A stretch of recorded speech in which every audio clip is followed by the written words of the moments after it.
Здравствуйте, ребята. Я сейчас записываю видео для группы ВКонтакте. Там группа называется Men's Physique Public. И сейчас с нами Майкл Эндерсон. Мы с Майклом компетинг. Мы сейчас выступаем в эти выходные. Извините, мой русский, я забываю немножко. Мы выступаем в этих выходных на турнире, который называется Европа Орландо. В прошлом году Майкл занял первое место, а я занял четвертое. Так что посмотрим, как у нас в этом году, что получится. И сейчас вот от вас я Майклу задам пару вопросов, которые люди спрашивали в группе. Michael. Yes. So the people from the group had a couple of questions for you. Greetings. One of the questions was, how do you get and how do you keep such tiny waist? That actually took me quite some time to figure out. Different body types respond differently to different types of exercises. I tend to get blocky and I tend to get wide if I use certain types of exercises. So I found that I'm the type of competitor that has to, I don't want to say avoid, but I've got to be very moderate with traditional powerlifting moves like deadlifts, Olympic bar squats, anything that's going to really force me to engage my core significantly, that will make my waist wider. So I've got to be careful about using those types of training methods. Also have to minimize my oblique training, believe it or not, just because they get very thick and very wide. So for me, some of the things that I do are counterintuitive to what you would think would give you your best physique. I've got to lay off of some of those things so that I don't develop too much muscle in my midsection to keep it small. That, and I never eat anything that tastes good. Okay, that works. I was going to ask, do you feel like compound exercises such as deadlift may thicken your waist?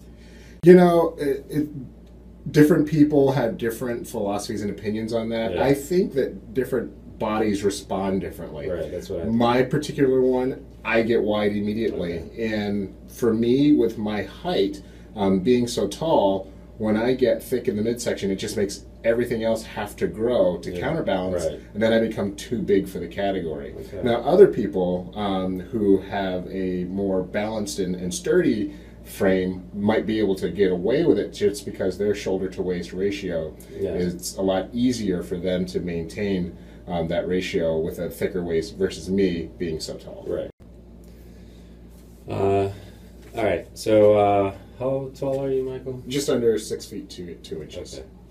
I'm 5'11", but just so you could see the difference. This is my real height. I was standing on my tippy toes. All right, so the second question the guys had for you was, do you carb cycle at all? That's another area that, again, different bodies respond differently to different approaches, specifically nutrition. I have found that for me, the best way for me to not only train in the off season but also in prep is for me to remain consistent with my macronutrients. I've experimented with carb cycling. Sometimes it works, sometimes it doesn't. Sometimes my body comes back, sometimes it doesn't. I just ran into issues where I would end up flat or I would spill over. But when I remain consistent from beginning to end, maybe making tiny little tweaks, additions and subtractions, that's where I found I've gotten the best and most consistent results. Okay. All right, and another question, and this is from me, is what was I going to ask you? Well, earlier we were talking about if my training changed. Right, that was so. Okay, so how did your training change from when you were in your teens to now, like when you were starting out and getting into the fitness aspect of it, versus how it evolved, like mentally and physically?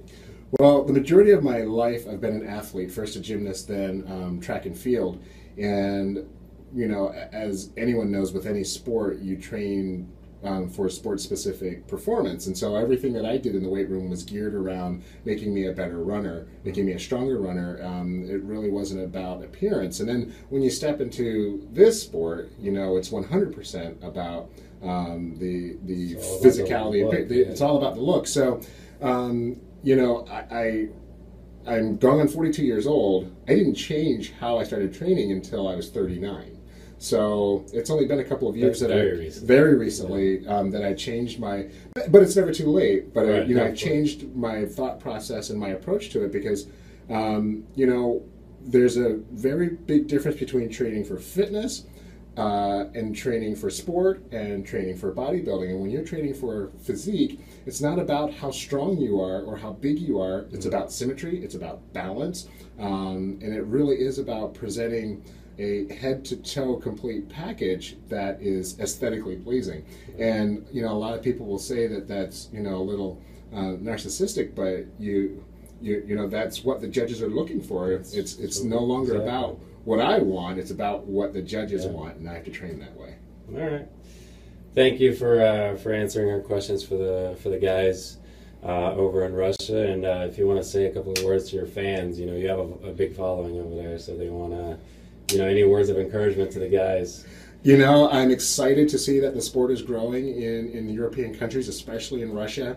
Anton and I have been competing together and against each other for some time now, and I really look forward to more athletes coming across the pond, as they say. But don't send in any of your good ones, please. All right, ребята, вот видео наше с Майклом.